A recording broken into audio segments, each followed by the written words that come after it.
Grateful for my older sister who took care of both my parents for 5 years. Well, I'd like to thank everybody for coming to our April school board meeting, and we'll open with the Pledge of Allegiance. Pledge allegiance to the flag of the United States of America and to the republic for which it stands, one nation, under God, indivisible, with liberty and justice for all.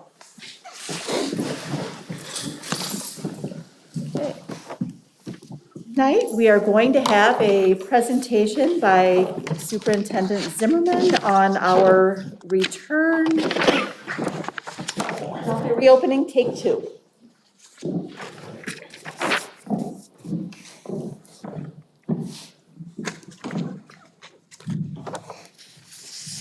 All right, good evening, everybody. Thank you to everyone who has joined us in person tonight, and thank you to everybody who has tuned in to join us from home. We're opening our board meeting tonight just talking about our plan to return to in-person learning. Tonight's agenda, we are going to take a minute to celebrate how far we've come so far this year.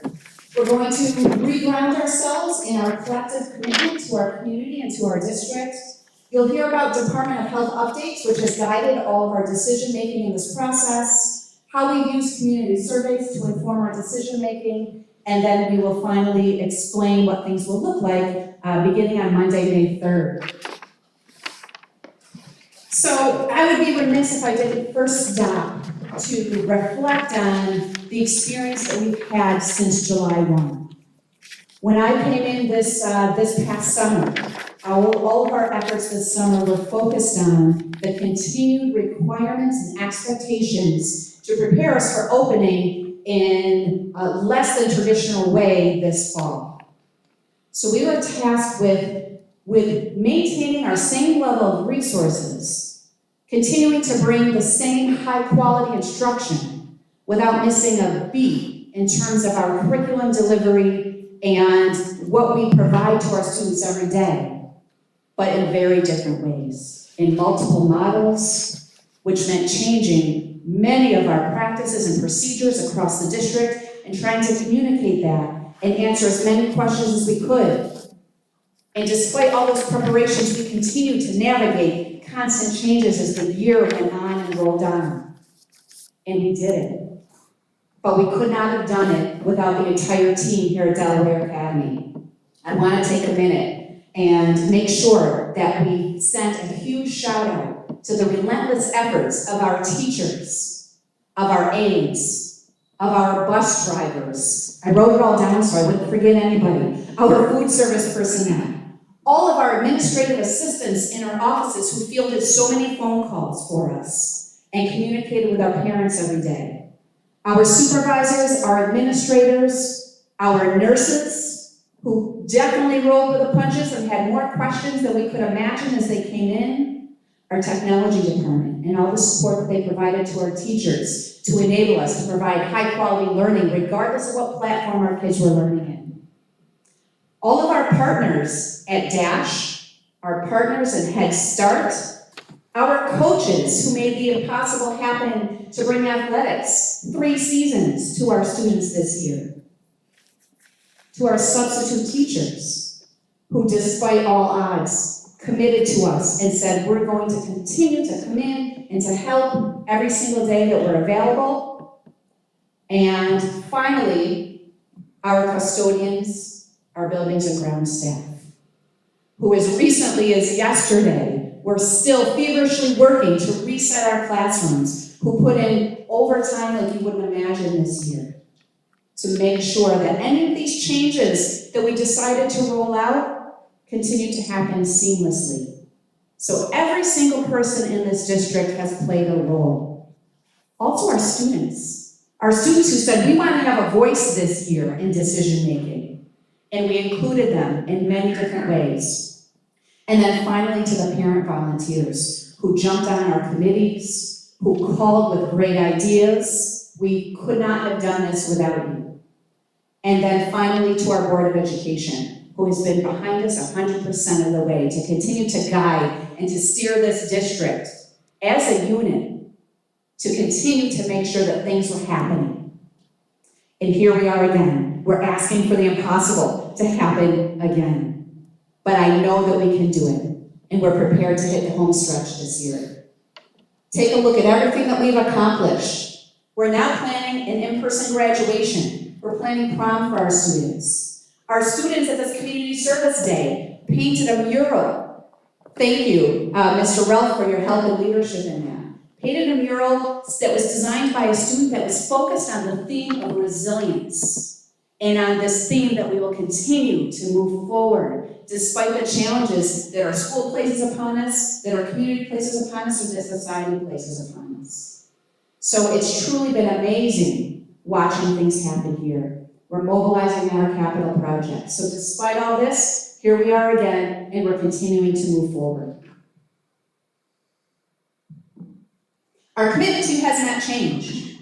So when we sat here and attacked this work with our reopening committee in the summer, we decided that we would stay dedicated, academically focused. Our decisions would represent caring, remain student-centered, and determined. And that has resonated, and that continued to ground us in our work as we move forward with our reopening advisory committee. What we're charged with did not change. We still had to end up with a reopening plan that took into consideration the many continuous factors as we move forward in updating our plans. So again, we brought together a reopening advisory committee. We started the same committee that we had this summer. We added another parent, we added another student, we added more teachers, and another Board of Education member.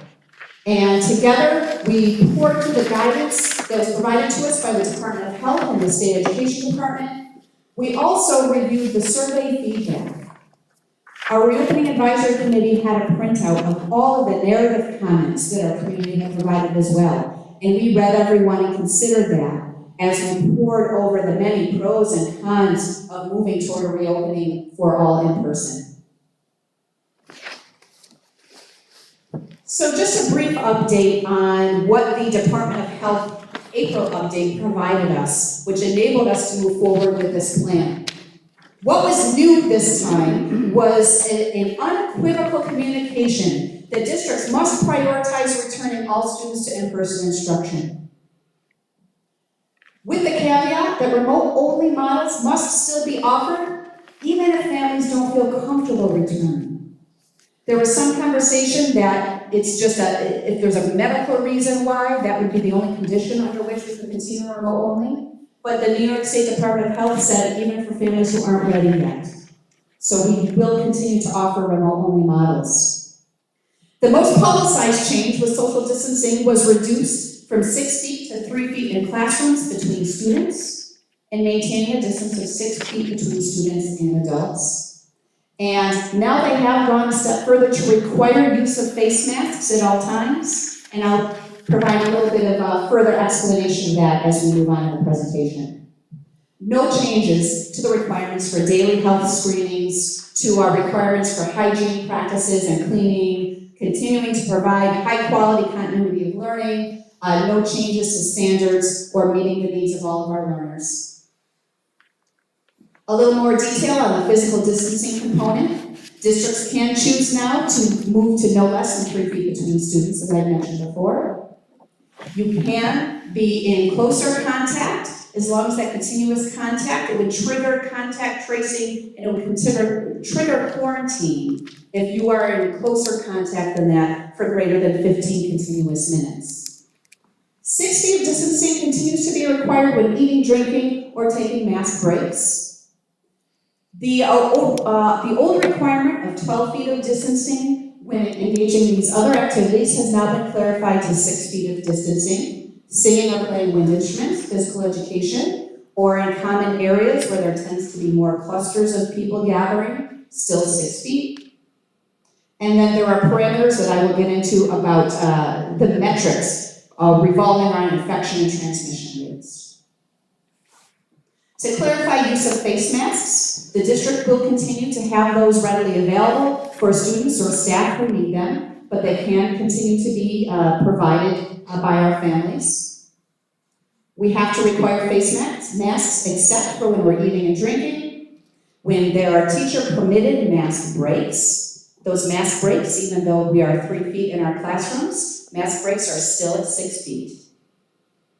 And then if there are documented medical needs that would preclude a child from wearing a mask, we did not have any of those this year at Delaware Academy.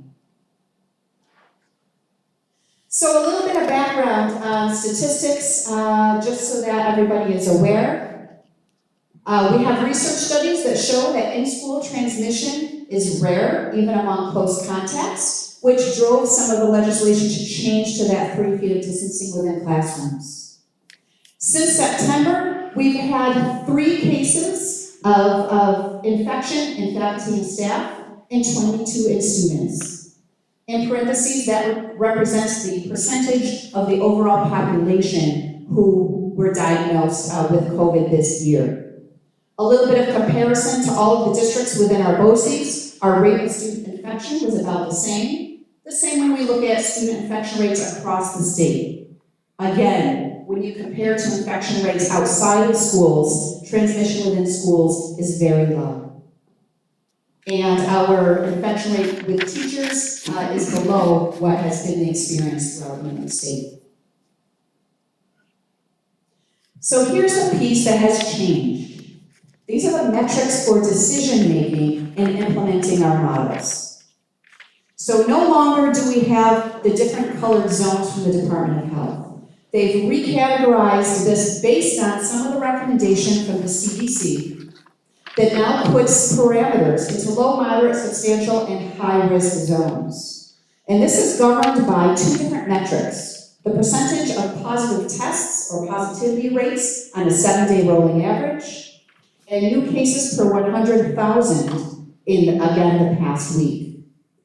And if you meet these certain metrics, this determines when you are 3 feet in classrooms and when you need to return to a cohorted model to maintain that 3 feet of distance. The current positive 7-day average currently in Delaware County is 1.7%. The 7-day rolling average of new cases is 48. That puts us into the low and moderate categories, which allows us to move forward without cohorting K through 12. And that is what has been shared with our community in my all-call this past weekend. So I have continuously sought additional clarification from the Delaware County Department of Health on the circumstances under which we would need to consider a cohorted model again. If these rates both raise into those levels, then there's a recommendation for cohorting. However, that recommendation means that I have a conversation with the Delaware County Department of Health to determine if the transmission rates in our school setting reflects that of our community. That would be the key piece of the conversation that I would have with the Department of Health should those numbers start to rise, which we monitor on a daily basis. And then in that consultation, we move forward with whatever the Delaware County Department of Health would direct us to do. If it raises into this high level, there's no recommendation, there's no choice, then it is required that we move back to a cohort model. We have not hit this level throughout this entire school year. So another piece that entered our decision-making was consideration for the 2 community surveys that we had. There was the larger preliminary survey that just got us thinking about different models, and then we had the more discrete survey, which was the paper one that our families received home, that said, all right, if we are moving in this direction, now that we have authorization to do so by the Department of Health, what is that model that you're desiring for your child? We got to that point with our advisory committee that before we could land on these models, we needed that additional information. Both surveys resulted in the majority of parents and guardians in our district desiring a full return to in-person learning. There was also underscored by a need and a desire to maintain those completely remote-only models, which is also required by the Department of Health.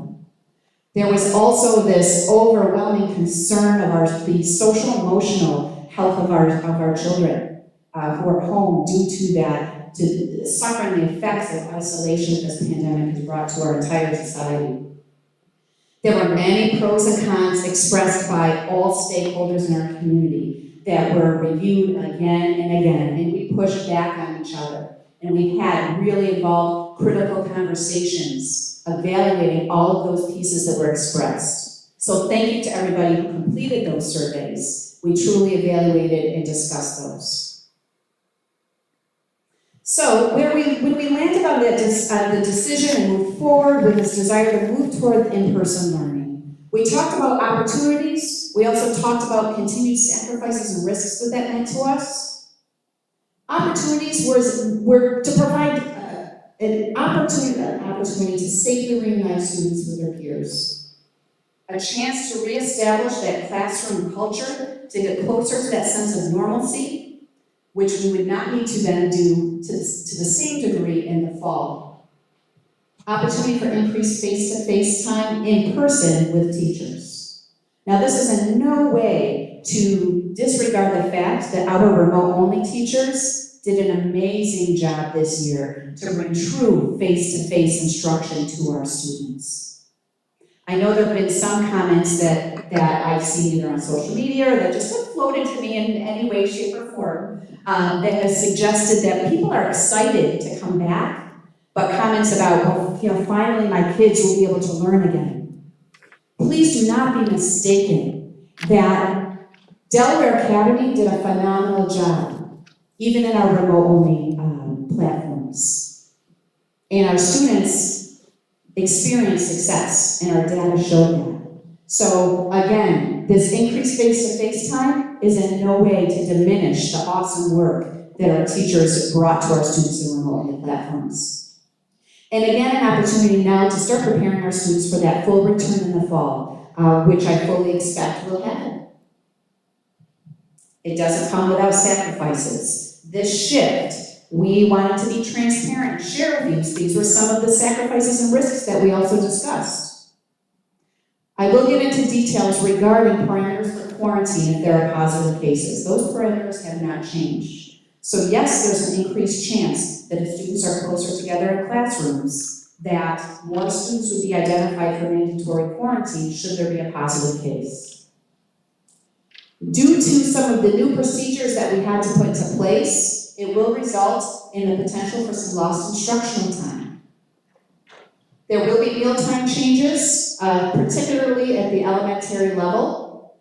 In all grade levels, there will be an increase in class size from what we've become accustomed to in our hybrid models this year. And transportation, the rules for transportation have not changed from the Department of Health.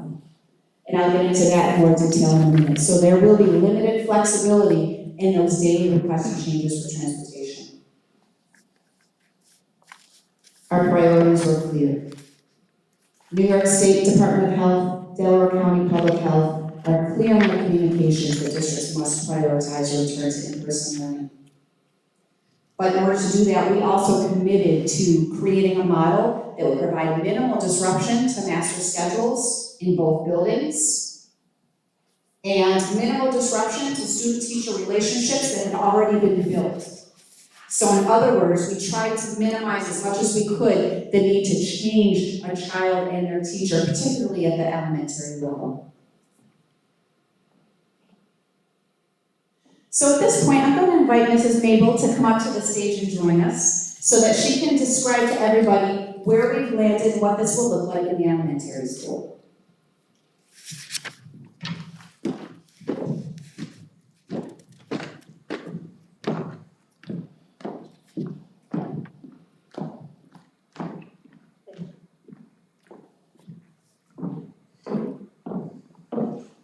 So, at the elementary school, we'll be in person for those who want it, every day, Monday through Friday. I have 7 people who have still requested to remain in the hybrid model, and that would be the maroon and white cohorts, so they will be afforded that opportunity as well.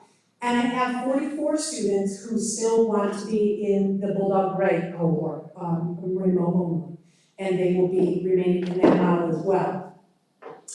That means almost all of our students are returning to school full-time. With that, it is leading to some large class sizes.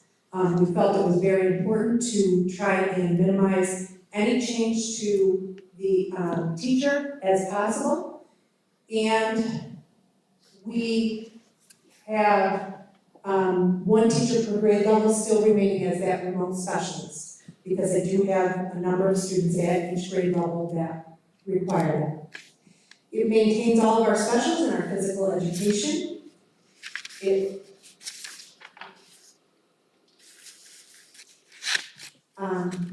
It means no changes in kindergarten and first grade. We have a couple of kids that are coming from remote only back to the first grade classrooms, but other than that, the model doesn't change. The model remains the same.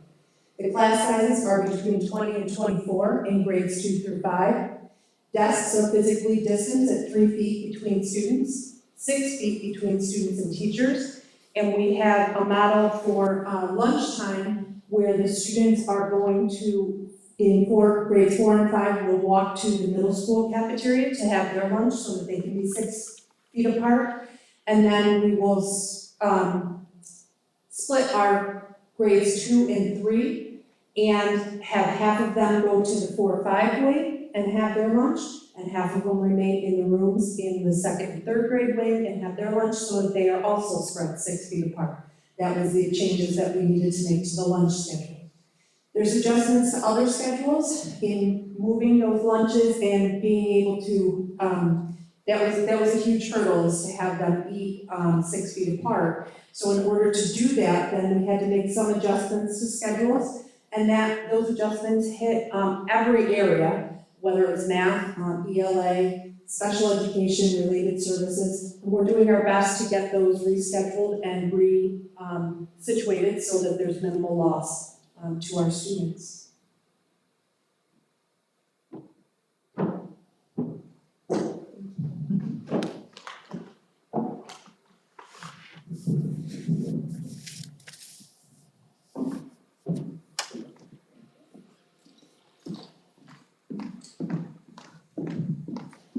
All right, so Mrs. Robbins cannot be with us tonight, so I'll briefly go through the middle and high school models. At the middle and high school, there is no longer a hybrid option. Students will either be daily in person every day, Monday through Friday, or will have selected the remote-only model. So this means all of our students 6 through 12 will attend full-time in person, continue with the remote-only model. That means there are no changes for students who are currently attending every day. And this resulted, fortunately, in no changes to the master schedule at middle and high school. So what this means is, in classes that were not already here every day, there will be an increase in class size. Desks have also been moved and distanced at 3 feet apart in our classrooms. Depending on how things shake out for the remainder of this week, there are a few classes that may result in moving from a classroom into a larger space to accommodate the increased enrollment in a few of those sections. Lunches at the middle school. In order to provide, again, that social distancing in the cafeteria, at the middle school, lunches will be split in half.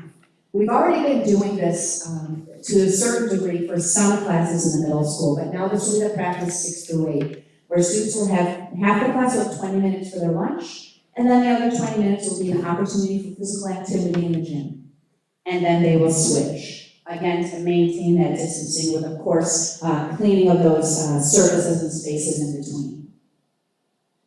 The other change that your students may or may not experience is that in sections, as a result of bringing students back, there will be some sections of classes now that will be fully in person without a need for remote only. In those classes, teachers will be provided that option of continuing to provide instruction synchronously, meaning live streaming their instruction as it's occurring, as some teachers are currently doing, or asynchronously. So in other words, if there's a section that no longer requires remote only because no one is registered as a remote only learner in that section, and a student is identified for quarantine or is otherwise absent, please know that while you are in quarantine, there won't be an option to log in and watch that instruction live. That a teacher may be providing work or otherwise touching base with that student to capture what has been missed. That will provide the flexibility for teachers to choose how to deliver their own instruction in a way that they are most comfortable with. For all grade levels, K through 12, once a model is chosen, it will remain that for the rest of the year. We have built our current rosters based on that second survey result. Our parents and guardians will have until just the end of this week, if you want, based on this presentation and additional information, if you request any last minute change to either return fully in person or to switch to a remote-only platform. You need to call the middle school, or the middle high school, or the elementary main office by the end of this week with any last minute changes. If you've already indicated that on that second survey and sent that back, you're good. Just if there's anything that is different from what you have already told us, we need that phone call. Masks are required. And again, transportation, your choice that you have provided to the transportation department in terms of pickup location, drop-off location, that needs to remain for the rest of the year. Simply because we have loaded up our buses because some families who want to return to full in-person require transportation. Thank you to all families who found a way to provide transportation to make this model work. It truly takes a village here to pull off this model. And so it's really important to know that our buses are now packed to the gills at one student per seat, unless your child is a member of a family. Families of the same household can be seated together. Moms, dads, aunts, uncles, guardians, if your kids previously said, I don't want to sit with my sibling or my cousin or whoever from my same household because we don't get along, we need them to sit together. Help us out. That is the only way that we can transport. Please realize that if you call the main office and say, I need my kid dropped off somewhere else, if that bus that goes to that route is currently at capacity, we may be in a position where we may need to deny that request. I will apologize in advance, but this is the only way that we can pull off this model. Thank you for your understanding and cooperation with that. So, what happens then if there's a positive case? Our contact tracing continues. Those practices have not changed. Nor has the approach by the Department of Health that if there is a positive case, we continue to use that 6-foot radius to identify any potential student or staff for quarantine. So again, if we have another student who is now sitting 3 feet apart to come back to full in person, they may be tagged for a quarantine. Please understand that piece. So, should this occur, our decision-making will be guided by how many people are then affected. So our ability to remain open will be affected by number of quarantines. If there are partial or full building closures as a result, not that I anticipate this, but if there are, we would shift to remote-only learning. It is not our intention to shift back to our hybrid models or cohorts, unless the metrics raise to the degree that we're required to do that. Our reopening plan following tonight's meeting will be updated with these minor changes to our models. That will be available on our website and also provided to the New York State Department of Education. And it will have all of those updates in there.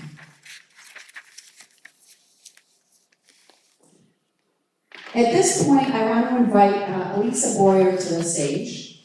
Elisa was a parent member on our reopening committee. And she was sitting at a meeting and just reflecting on and commented a few times, gosh, I'm so glad to have had this opportunity because it was until I was here working with all of you that I didn't really have a full understanding of all of the pieces that go into this decision making. And so she agreed to join us tonight and share a little bit of her experience and the parent perspective.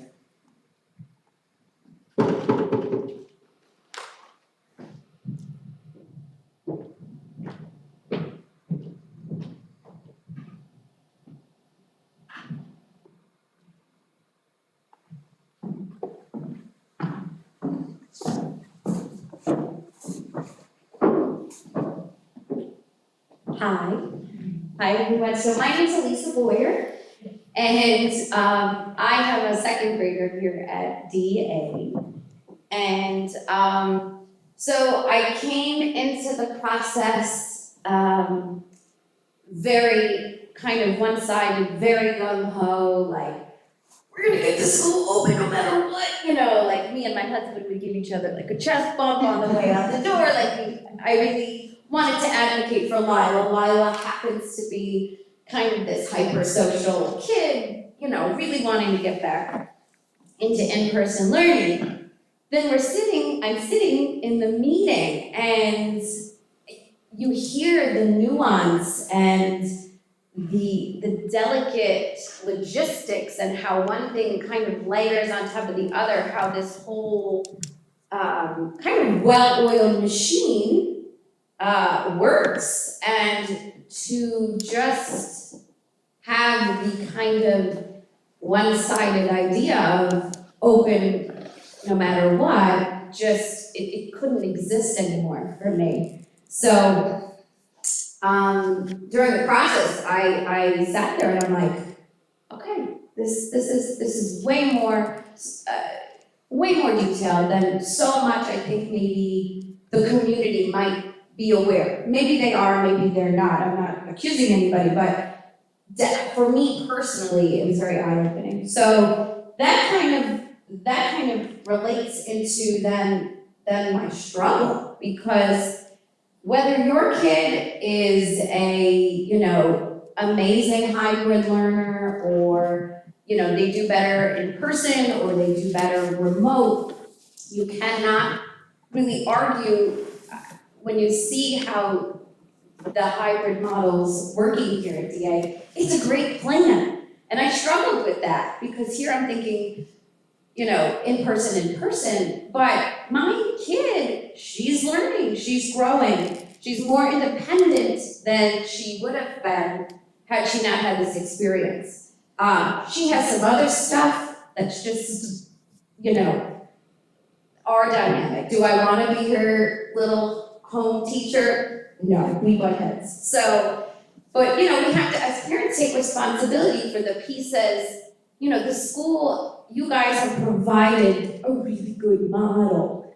Like hybrid or not, you can't deny that. I really feel strongly about that. So I did struggle. Even my husband and I had different perspectives. He was more gung-ho about, you know, in person no matter what. But like I would literally stay up at night thinking like, I would be okay if she had to stay hybrid because the model works. And I think we've kind of seen that with the metrics too. What kept me going? Lila at night telling me, you know, mommy, when am I gonna see this friend or that friend, or I miss this friend or that friend, or, you know, just the cute little conversations at night about what she does miss about her. She just loves the school. So she loves going to school. Also like talking to community members, families, hearing kind of the strain, having kids home a lot has on the whole family system, the whole family structure. How, you know, I'm lucky enough, blessed enough to be able to be home with my daughter as she's doing her remote days. That's not possible for some families. Or, you know, the superhuman parents who are homeschooling or, you know, have to be there for the remote learning, have to be there for their full-time job, maybe they're working at home, or the parent who's, you know, out of the house working. So hearing those stories kind of over and over again in the community, you know, that kind of motivated me to say, you know, and the committee was super flexible, super open, super aware of what the community at large was going through, the district, as on a familial type of place. And they were very sensitive to that. Also, what I want the district to know. So, the public school system is new to me. I went to Catholic school my whole life, and you don't get a say. You didn't get a say. I've never seen such a cool system where you have say, there is a transparent kind of mechanism, well, probably because of the culture that you've created too, where you're getting candid feedback from teachers, from principals, from the superintendent. You know, the teachers were talking from their heart about their concerns, you know, all of that. So I felt so lucky to be a part of the experience, and I came home to my husband some nights or days, and these people care more about my kid than I do sometimes. and I'm not even exaggerating. They were thinking of things that I would not have dawned on me, and you know, there is potentially that transition of bringing all these kids back, some of which who haven't been in school in a year, the potential for kind of this little emotional eruption. You know, the teachers, the staff, the faculty, they all have to manage that. So I can't urge us enough as a community to just embrace your teachers and encourage and support and maybe send them on a vacation, maybe you know, and the principal, the superintendent, and the board, everybody. This is really something to celebrate, I really believe that, and I think I wanna take that momentum moving forward to make the rest of this year really great and to prepare us, you know, for the year coming. So that's as normal as possible. Thank you. I'm a talker. I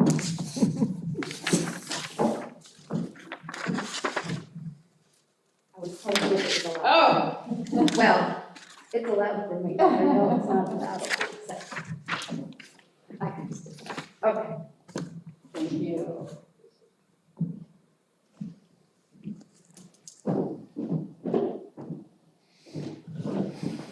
Thank you so much, Lisa.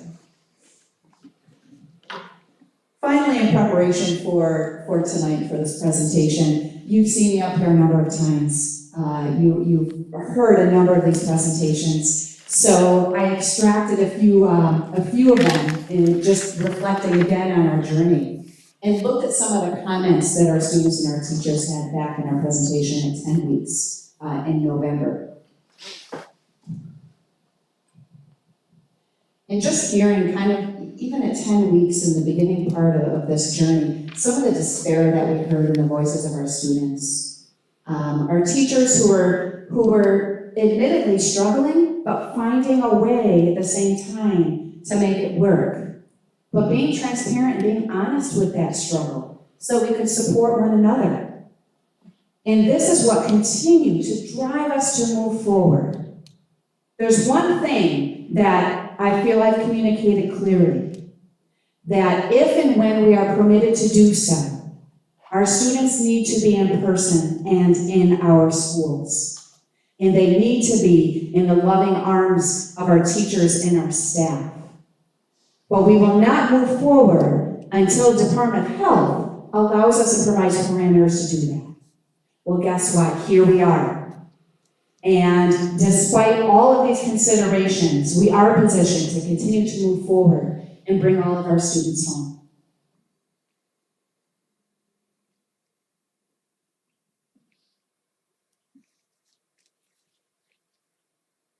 Thank you, Mr. Pedersiva. Battery's probably down. So anyone who has walked into my office, they see this quote right on my whiteboard. This continues to ground me. If your why is strong enough, you will figure out how. That's pervasive for every decision that we make in this district. This underscores this work, and this is what has driven us. Thank you, sir. All right, so thank you for sitting and enduring yet another presentation. But at this point, I will open this up to any questions on anything that we have presented tonight, or any questions as we move forward with this plan.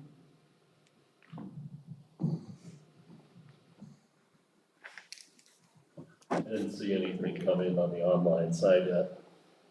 Okay. We could direct that, I could put the link up on the homepage of the website if people wanted to see that, if you think that's okay. Yeah, I'm just glancing at a screen here. I've got nothing coming, no questions coming in from any of our community members watching from home. Anything else here? Yes. Just any comments about vaccinations? I know with HEPA, there's certain requirements, but can you just talk a little bit about what maybe DA stance is on vaccinations or? All right, so Jay Wilson is with us tonight. I always, because you can't see who's here in the audience talking, Jay has asked specifically if we could comment at all on vaccinations. A few points on vaccinations, and Mr. Wilson, if I don't answer your question, rope me right back in. But as far as vaccination goes, the district cannot require vaccinations. Nor can we solicit that information and require our teachers to tell us that they have or have not been vaccinated. We cannot keep that type of information on file. However, if there are pieces or events that we are moving forward with, the Department of Health has recently come out with clarification on guidance for graduations and proms specifically. And if we are moving forward with an event or a model that exceeds the capacity of 100 people indoors or 200 people outdoors, then the district at that point can require that participants, and this is a Department of Health requirement, that all participants either have been vaccinated, have received a negative COVID test within 72 hours of the event, or have been diagnosed and previously recovered from COVID and have the proof of that to share with the district. So those are all pieces that the district is taking into consideration as we're planning all of our end-of-year events. We cannot require vaccinations on the parts of our students as a provision for returning to in-person learning.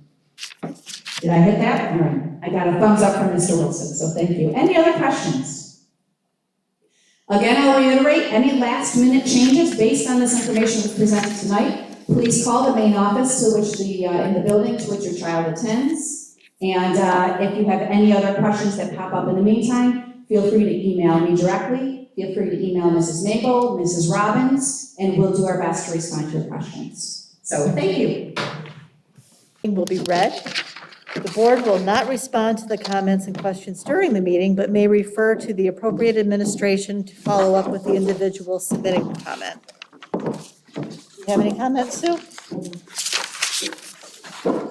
The Board of Education believes that open communication with our parents, students, teachers, personnel, and district residents is very important. For this reason, the board sets aside time at the beginning and end of each regular meeting for public comments. However, in order to focus on tonight's previously scheduled agenda, as a general rule, the board will not be able to respond to your comments and questions at this time. We may refer your comments and questions to the administration for follow-up, or we may add the subject of your comments to the agenda of a future meeting.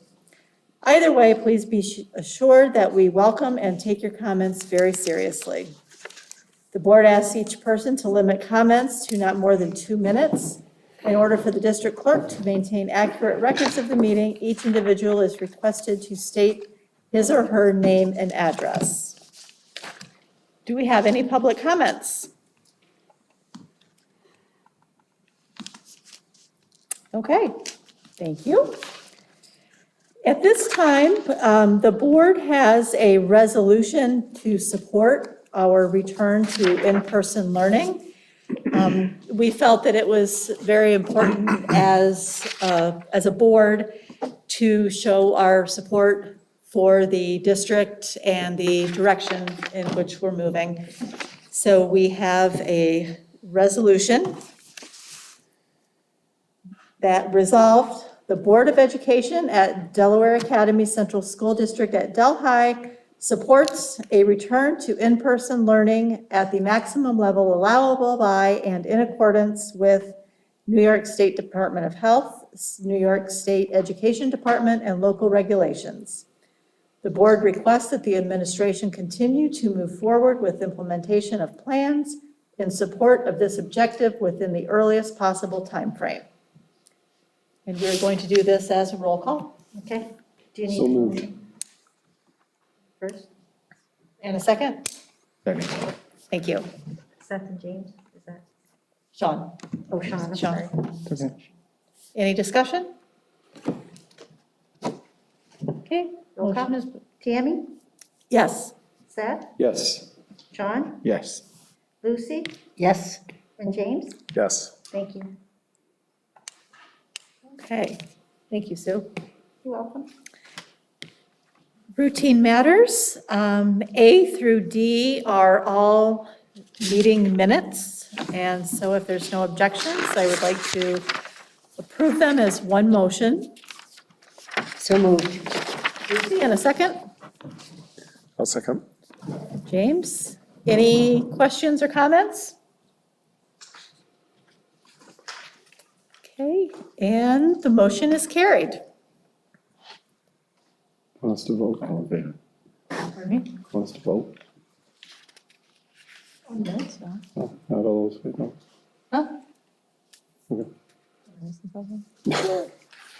I usually say all those in favor. All those in favor? Yeah. All those in favor? Aye. Thank you. Any objections? And the motion is carried. My apologies. Personnel recommendations. We'll go all the way through to leave of absences. And I'll take a motion, please. So moved. And a second? I'll second. Okay. All in favor, say aye. Aye. Questions or comments?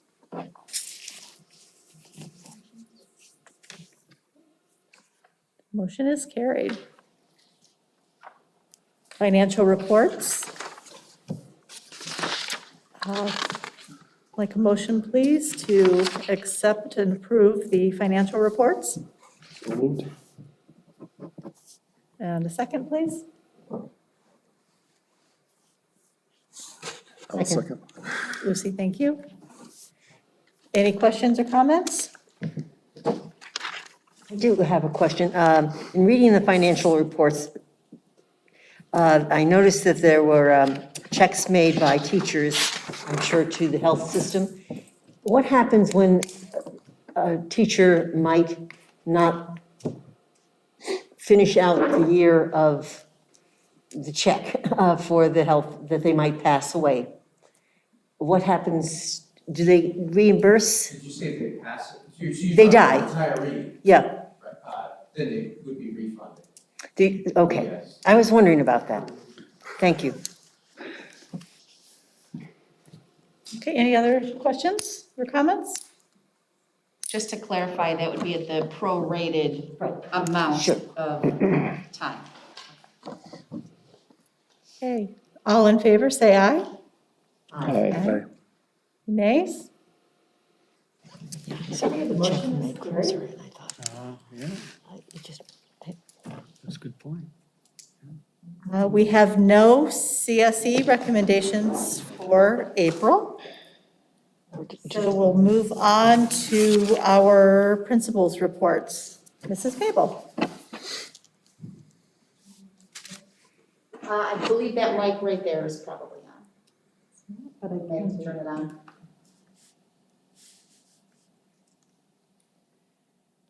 Okay, maybe I cannot turn that.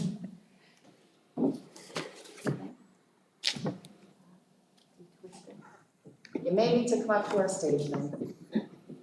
It sounds Oh, there good. it's on. Yep. All right. Great. My principal's report is relatively short. We have been working on reopening since I last saw you.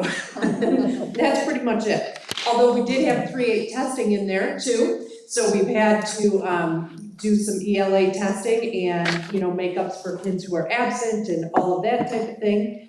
One of the fun things that I did get to do is work with the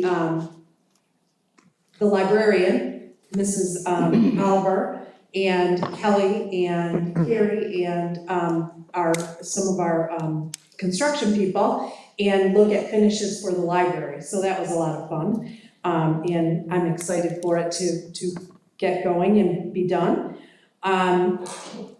We're working on RTI processes with, or I have been working on RTI processes with both Robin and Kristen, and that's been moving along.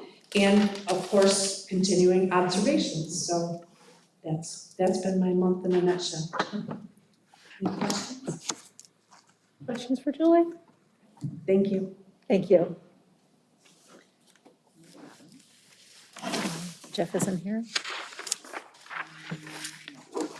Okay, our business administrator, Mr. Kerry Schultz.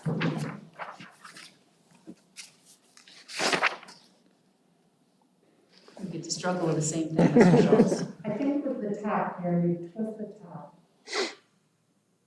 But I just walk over now.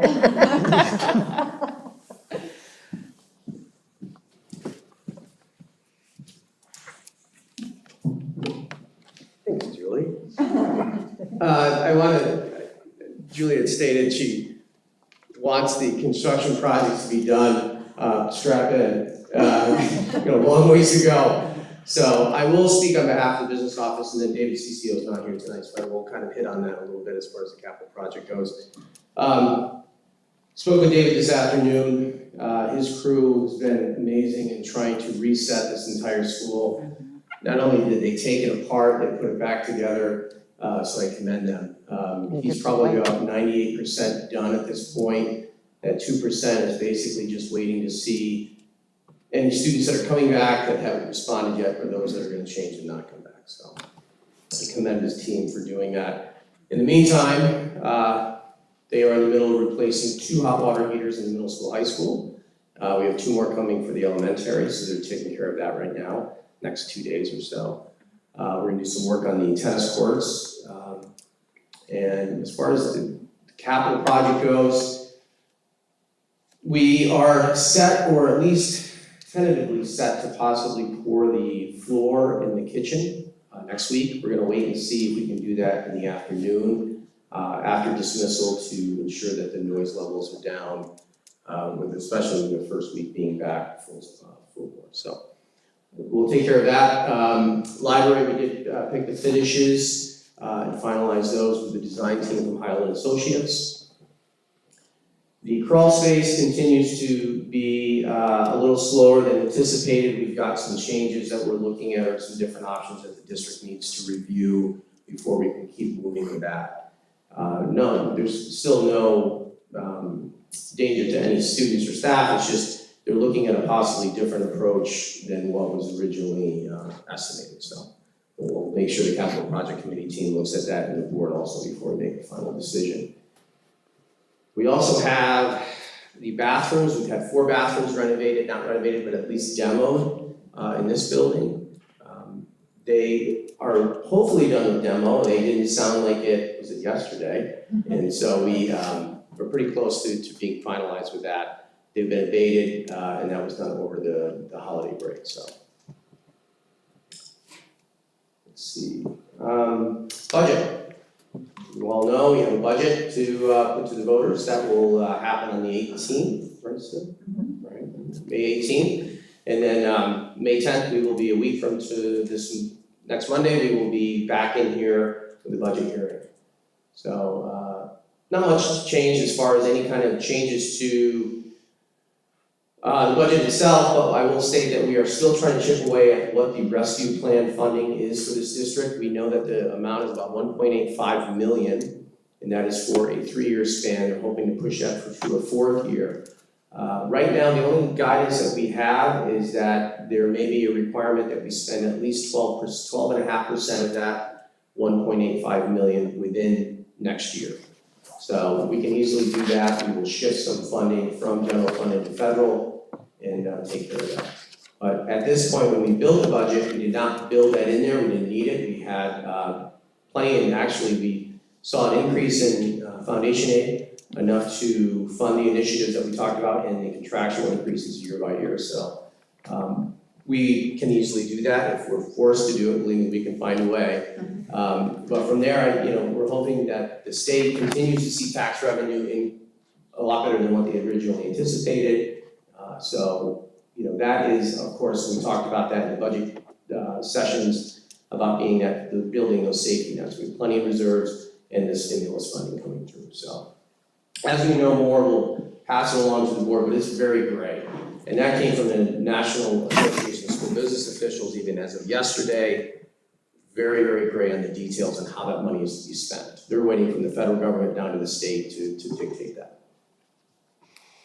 I think that the important thing to remember to build off Mr. Schultz's comments is that we built a budget that will reflect a modest increase to the tax levy.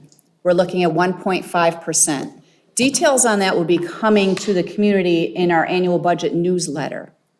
I don't want to mislead the community to think that based on this, the additional revenue that Mr. Schultz just described, that is a long-term solution for us. That is short-time emergency funding that we will build into our budget that will allow us to be sustainable without cut to program and quality of programming for the years to come post-pandemic.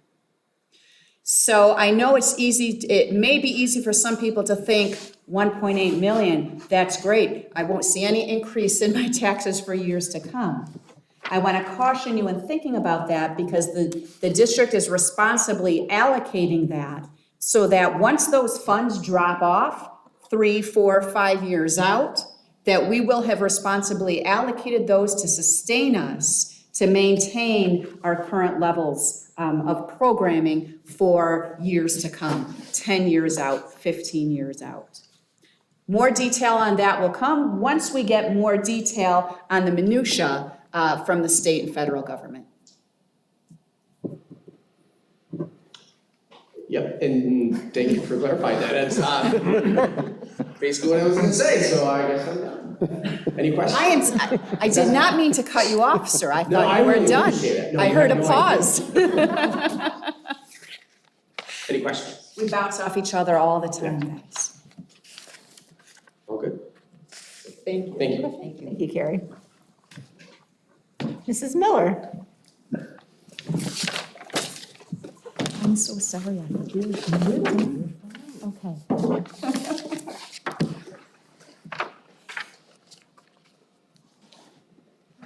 Good evening. My report is brief. We were looking at our March numbers, and March is always our biggest month and our longest month, feeding all the students. So we had 23 serving days, and it is by far our highest breakfast meal service ever. We had 6,300 breakfasts go out in this district, and I just can't say enough about my staff. They just roll with it. Anything I ask them to do, they're on it. We had 7,774 lunches. And any model we have, we are serving out of the middle school, transporting up to elementary. We're serving in the high school. We have our remote meal pickups for our Bulldog Gray, for our Team Room, Team White, and we're talking about reopening, and I tell my staff, okay, we're switching. Here we go. Now 4-5 is coming to the middle school, we're splitting our elementary, and they're ready. They are ready to go. So I just can't say enough about my staff. So that's really all my report. So we're just ready to go. Thank you. Yeah. Any questions? Comments? No? Thank you. Thank you, Chris. And Kristen's here. Hi, everyone. Take my mask off here. Since we last met, I did a presentation for you last week or last meeting, so this one will be pretty quick here. I continue to work on our RTI plan with our building principals. I'm also working on the special education plan and the guidance plan for next year, and we'll be talking about that at the next board meeting, so I'm excited to do that presentation for you. We continue to work on the master schedule, which is proving to be quite the task, but one that is just been really good for me because I'm getting to know our systems, I'm getting to know our teachers, and why we do what we do. So the process has been really great, and our school counselors, our special education teacher, all of our teachers, their input has been really instrumental in helping with that. Annual reviews are in full swing.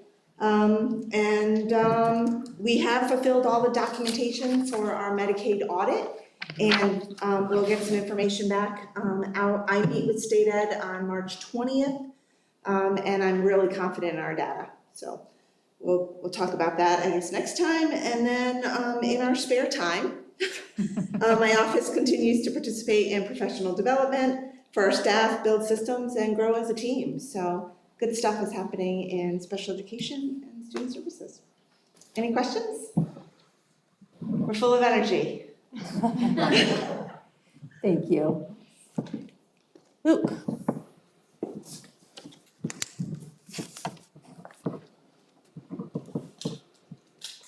So what can be said? We've gotten to this point in the year, and I think we're just really looking to finish out strong and be prepared for the summer. And that's our primary focus at this point, is just figuring out how to handle devices, what our plans are, building out ideas and where we want to go. We'll be seeking input of staff through technology planning meetings coming up, and certainly trying to just build for the summer and just be prepared for what comes next in the fall. And that's been our focus for the last while. Any questions for Luke? Thank you. Thank you. Mr. Versbohr?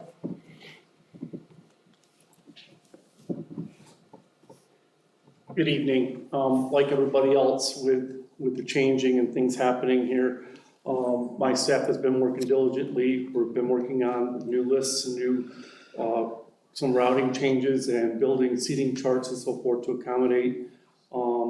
We've had, along with others, the building project has worked into transportation. We've got a new floor that was poured in one of the work bays, and we've been working around that.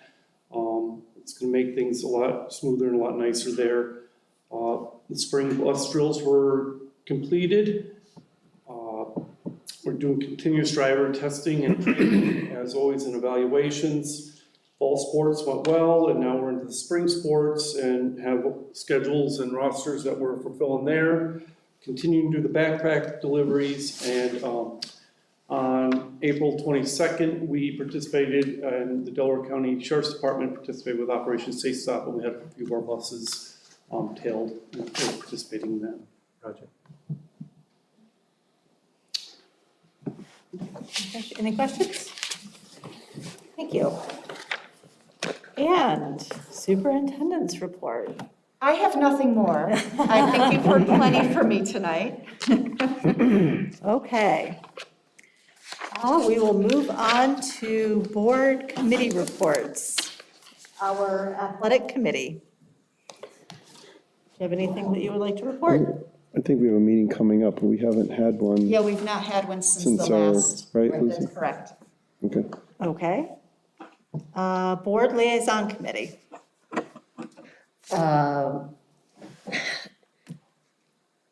When we met, it was decided that, here it is. Oops, nope, I've got my two things together. Okay, sorry. We decided that the reason for the liaison committee was to have a rapport with the board and its members. And they thought it was important that the committee know what is happening in the trenches.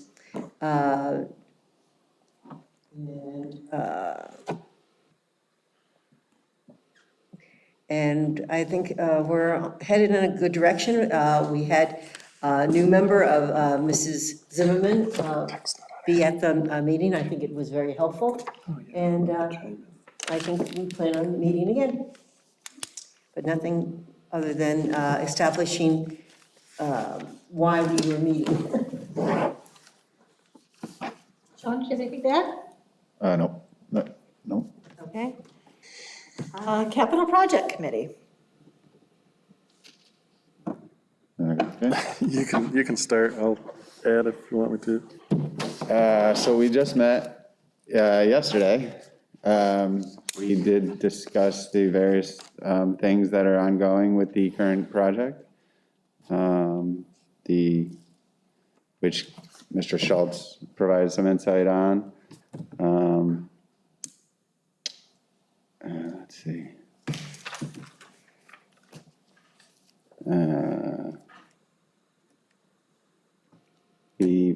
The pipes have been installed in the elementary school kitchen. That has moved forward. Just like he mentioned, the abatement they're working that out, and did you have something? No, I was gonna comment, because we talked about that pipe repair in the kindergarten hallway. And just so you know that we did, the time and materials on that was half of what was originally proposed. And we did have to go up probably about another 3 feet, there's another Y there that we decided to replace while we were right there. But still, that project that we proposed as far as the cost was much less than originally discussed. I just wanted to throw that out. Which is good, which is great. That sums it up, I think, pretty much. The CWC. Oh, yeah. CWC, which I believe the funding's coming through on the CWC, but there's gonna be some things to try to figure out on the paving aspect of it. I did speak with Highland today also, and Dave Vaughn from the Chase. They're putting that bid together. They're checking with Pal Osborne to make sure they've got a packet ready. They're hoping to have a packet ready by the end of this week. They'll probably hit the papers with it, or their sources on Monday. So we should have that rolling. They'll bid both paving and the CWC portion. We're just gonna talk now more about timing for that, only because that CWC portion, half of that is split on, it can be done at any time and would not disrupt anything here at the district. So if they realize that any work up in the front of the building has to be orchestrated pretty tight, only in the fact you don't want that whole front ripped up as you bring in buses and dropping kids off. So they're aware of that. Anything else? No, I think that was the key elements. Carrie hit most of the stuff. Okay, and we'll move to Finance Committee. Yeah, so it's a little bit dovetailed in with what James and Sean were talking about, because we had looked at the same issue that they were talking about. Everybody remembers that the CWC, the Catskill Watershed component of the project, was originally in our plan because we had worked for years to get that grant. And then with COVID and the onset of the uncertainty around New York City and their funding and budget, that was removed as the project began. And then the good news a few weeks ago, I guess maybe 4 or 5 weeks ago, was that it was back in the funding, and it is a great opportunity for us to do a lot of that drainage, as Carrie was describing and Sean and James are talking about. So now we've got to figure out the district share of that part of the project, which we didn't really anticipate. But that's a good thing. I think that we'll get the work done. We're meeting with LaChase. We've got scheduled meetings over the next, every 2 weeks or so to get back together. They are rebidding that portion, as Carrie said, to see what the actuals are and what we may, what kind of challenge we face. But possible sources are, of course, our contingency fund, which we're being ultra protective of, to make sure that we can get the maximum value out of the project overall. And then there are areas of the project that the full budgeted scope may not be required based on what they actually find when they get into walls and get into some of the things that you only find out when you start the project. So there's some, project elements that may not, that may give us a benefit. So those meetings continue to go on every couple of weeks. I think what Chase is committed, these guys meet with them often, and I think they're committed to finding a solution with us. So that's ongoing. Okay, thank you. And Policy Committee was unable to meet this month due to the power outage that we were not anticipating. Yep. And we will meet at our regularly scheduled time in May.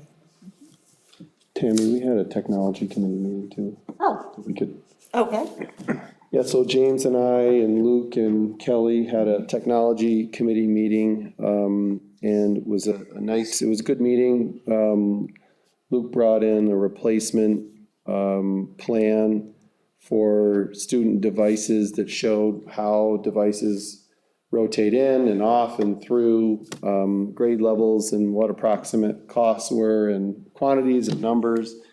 And we were talking to him about the evolution of our devices and what the next sort of vision and scope would be for the next iteration of what our devices were, how our program informs what the devices are, and general observations about our devices.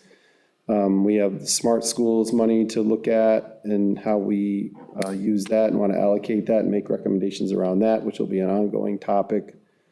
And there was a flyer, I think, about sponsored, subsidized internet hotspots. I forgot the. T-Mobile. Was it T-Mobile that did it? Okay, that came forward, that sounded kind of interesting to explore and maybe get some demonstration on at some point, given our, need for hotspots. What am I missing? Devices in particular. We've discussed possibly for grades 11 and 12 or for the seniors at a minimum, bringing in something more appropriate for when they go off to college. So looking at more of a Windows-based platform. If, it's early discussions on that, and I think that was going to be brought up with another committee meeting with bringing in some teachers and getting some additional input. Yeah, the district technology committee, right? That was. Right. Yep, okay. Great. Okay. Thanks, guys. The Kellogg committee met also. James Tucker and I represented the board for the Kellogg committee, and we tried to, there is money for another motivational speaker for next year. So if you come up with some ideas, we'd appreciate it. We were looking for somebody who would not be a specific group, but we're even thinking of maybe having 2 different speakers for 2 different age groups. And as long as the pandemic will allow us to socially distance and meet and such for next year. We briefly talked about the history of the Kellogg committee, which was, Mrs. Tuttle was always so interesting about that. And the fact that we do give out funds for scholarship, but it has to be with no salaries and very specific to, so we are still in the boundaries of how the money should be used. Maybe James might want to add something, I don't know. No, I'm still gathering all the information on that. It's, that was my first meeting on that committee, and so I'm just kind of taking that one all in. That's it. Thank you.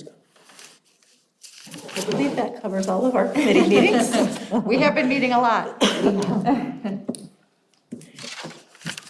Okay, policy review and adoption. I'd like a motion, please, to adopt revised policies number 32, 36, 37, 38, 41, and 54. So moved. And the second? I'll second. Okay, thank you. Any questions or comments? All in favor, say aye. Aye. Any nays?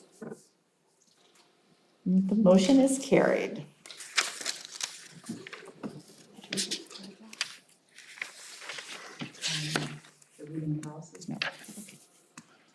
Our second, we have a first reading of revised policies number 57 and 58 with no action to be taken.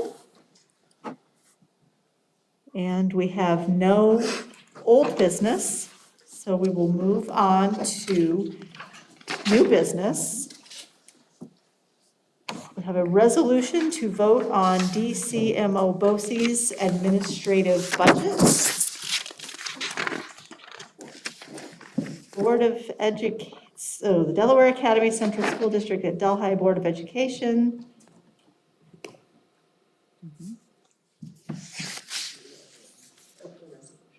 Approve or oppose the proposed Delaware Shenango, Madison, Otsego BOCES administrative budget for 2021-22 school year in the amount of $2,609,070. We have a motion, please? So moved. And a second? Second. Okay, thank you. And this one is a roll call vote. Tammy? Yes? Seth? Yes. Lucy? Yes. Sean? Yes. And James? Yes. Okay, thank you. Okay, we One have, comment, Tammy, I guess if I can just make it. I do appreciate the transparency that Perry Dewey has brought to the information that we get in the meetings that he attends. We thank him when he's come every year. It helps us understand what we're investing in, because it's a significant investment for Delaware Academy.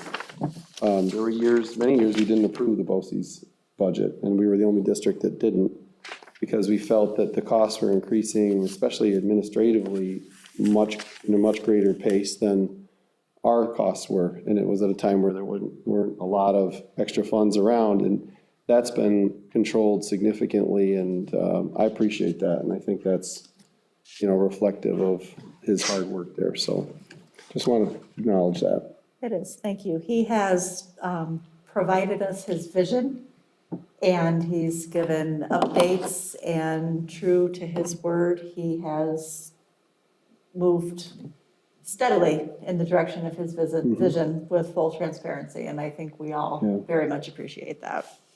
Thank you. Next, we have a resolution to vote for DCMO BOCES Board of Education candidates. Delaware Academy Board may cast one vote for each of the three candidates. There are 3 vacancies on the DCMO BOCES Board of Cooperative Educational Services, and the Delaware Academy Central School District at Delhi may vote for each vacancy to be filled. The Board of Education casts one vote for each vacancy to be filled from the following DCMO BOCES candidates for Board of Education: John Godfrey, Oxford Central School; Cindy O'Hara, Unitego Central School; and Vanessa Warren, Afton Central School. We need a Approve motion. that, right? We need a motion. Can I have a motion, please, to approve these board members? So moved. And a second? Second. Okay, thank you. Any questions or comments? All in favor, say aye. Aye. Aye. Any opposed, say nay. Okay, and the motion is carried. We have a request to alter our previously adopted academic calendar for the 2021 school year. Please read that whole thing, and then I can explain if there's questions. The Board of Education adopted the academic calendar for the school year 2020 to 2021 on May 18th, 2020. And whereas it is anticipated that 2 emergency days built into the 2021 academic calendar will not be used, and whereas the district is contractually obligated to return unused emergency days. Therefore, be it resolved that the previously adopted academic calendar be changed to designate Friday, May 28th, 2021, and Tuesday, June 1st, 2021 as unused emergency days and dates the district will be closed. And be it further resolved that June 15th, 2021, June 16th, 2021, and June 18th, 2021 are to be designated as full days for student attendance in accordance to updated New York State Education Department requirements as it pertains to Regents exams.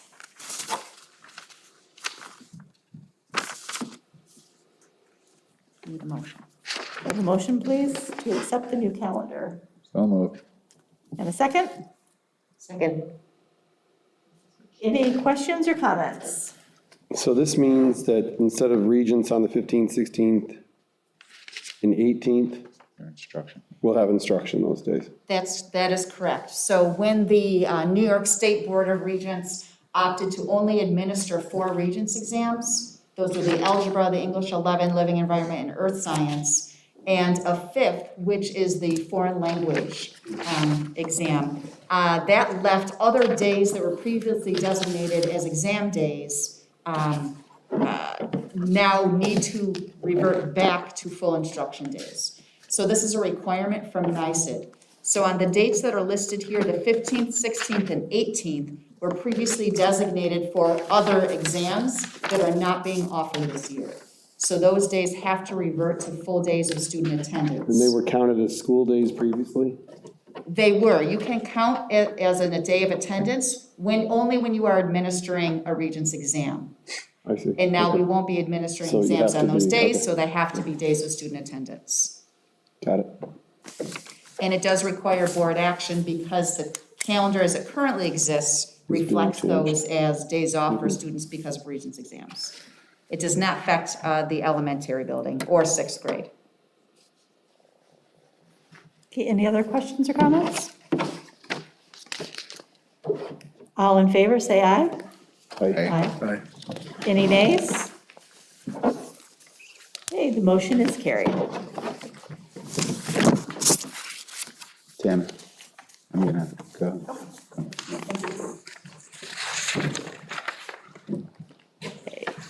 Have a resolution to adopt the academic calendar for the 2021-2022 school year. So moved. And a second. Second.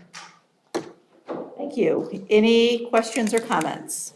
Yeah, 2, could we do a couple things?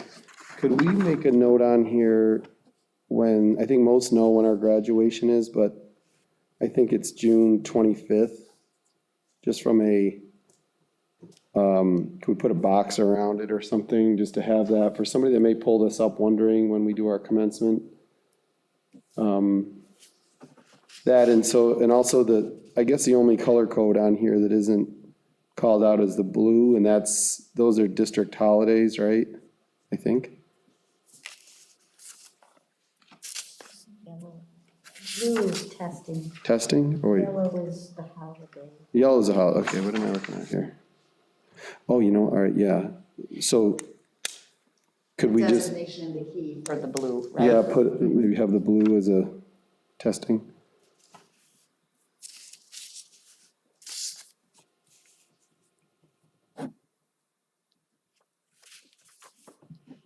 So typically, things like graduation, there's nothing wrong with putting it on this instructional calendar, but typically this reflects the minimally required by New York State pieces that need to be reflected in an instructional calendar.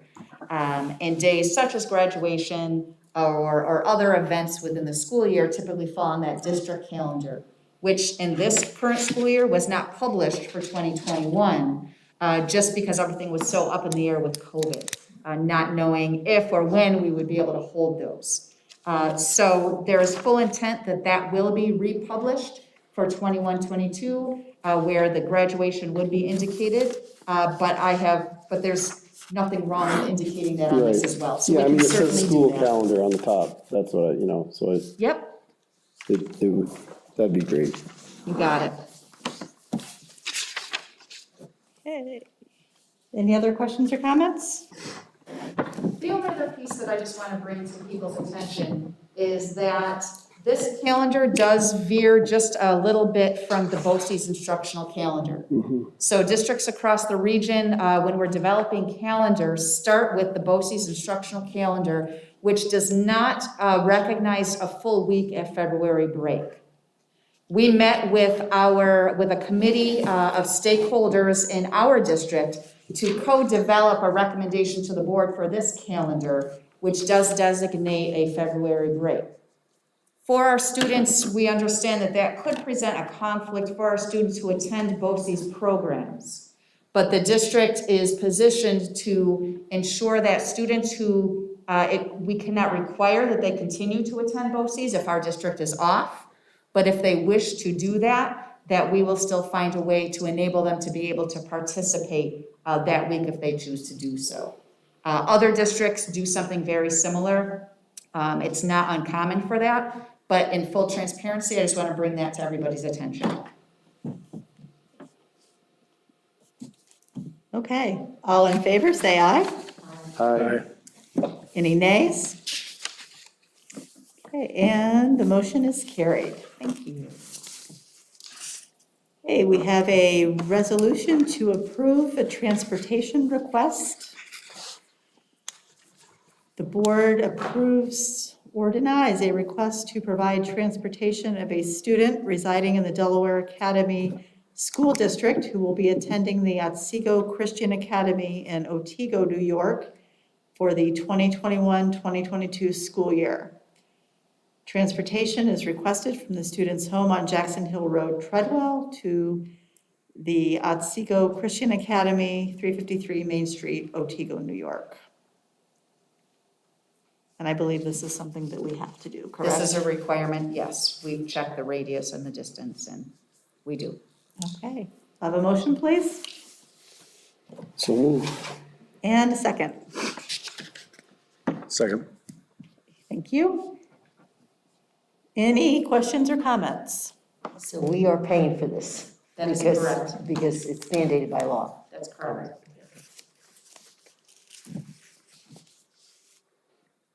Any other questions? Okay, all in favor, say aye. Aye. Any nays? Okay, the motion is carried. Okay, at this time, the public may again address the board. Please note, the Board of Education welcomes comments and questions during this session, but they will not respond to these comments or questions at this time.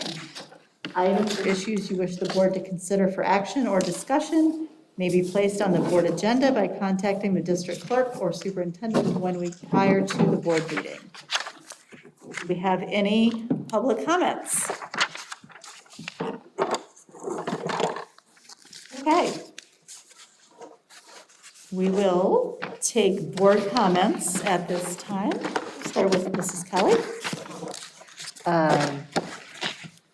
I thank everyone for coming, and I also thank everyone who's involved in our continuing academic excellence at DA.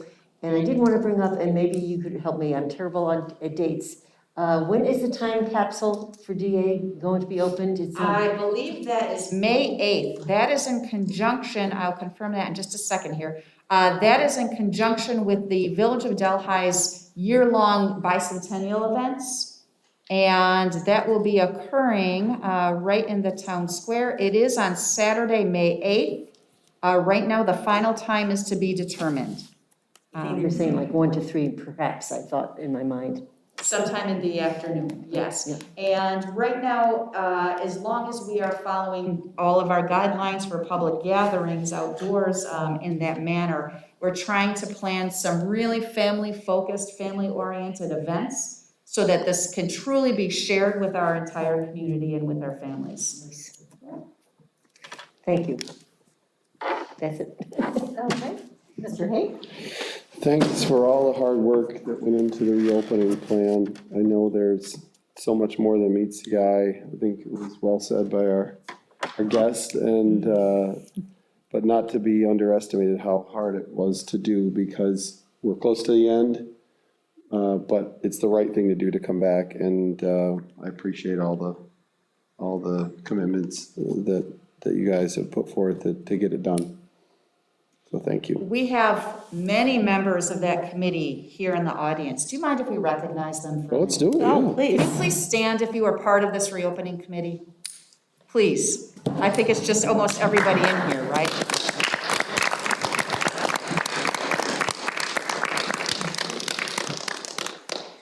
Thank you. That's all, Tammy. Okay, Mr. Tucker? I would, same thing what Seth was saying, I'd like to just, I appreciate everything that's been done. This is way out of the scope of running a school district. You're still running a school district and taking care of all this stuff on the side, or not on the side, on a day-to-day. It's all right here in the front. Yes, so, so everybody is doing way more than what their scope of work should be. And it's great to get to this point. And I can do nothing more than echo what my fellow board members have said. Very, very much appreciated on all fronts, the hard work that everyone has put in. And it's all about the students. Put the students first, and that's the way it should be. So we do appreciate very much everything that you all have done. Okay, we have quite a bit upcoming, and I will share those dates and events with you. We have our budget hearing on Monday, May 10th at 7 p.m. here in the high school auditorium.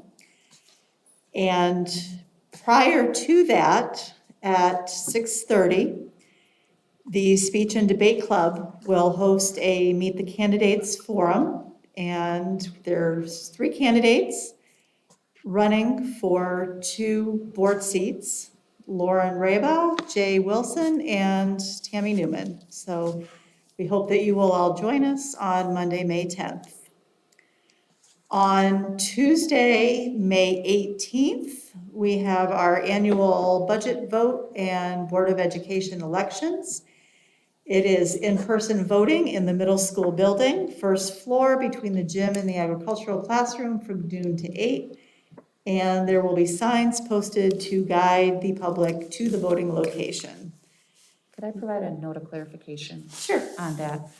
For our annual budget vote, we are conducting in-person voting. However, it does continue to be allowed this year. There's the COVID exclusion. So it is allowable another year this year that should you require or request an absentee ballot for purposes of COVID-related or pandemic-related, that will continue to be allowable. The district will not be mass mailing ballots like we did last year. If you require an absentee ballot, please call the district office, 746-1306, to request that. Otherwise, you will be welcome to join us in person between those hours. Masks will be required, and entrance into and out of the building will be restricted just to that singular location. That's it. Okay, thank you. So please come out that day and vote. We would very much appreciate your support. Our next regular Board of Education meeting will be Monday, May 24th in the high school library, beginning at 5 p.m. It is anticipated that the board will convene into an executive session at 5 p.m. and return to open session at 6 p.m. And just a reminder, the deadline for items to be placed on the board agenda is the Tuesday prior to each Board of Education meeting. If you have any questions, please contact the district clerk at 607-746-1306. I do not need a second executive session. Take a motion to adjourn. So moved. Thank you. And a second.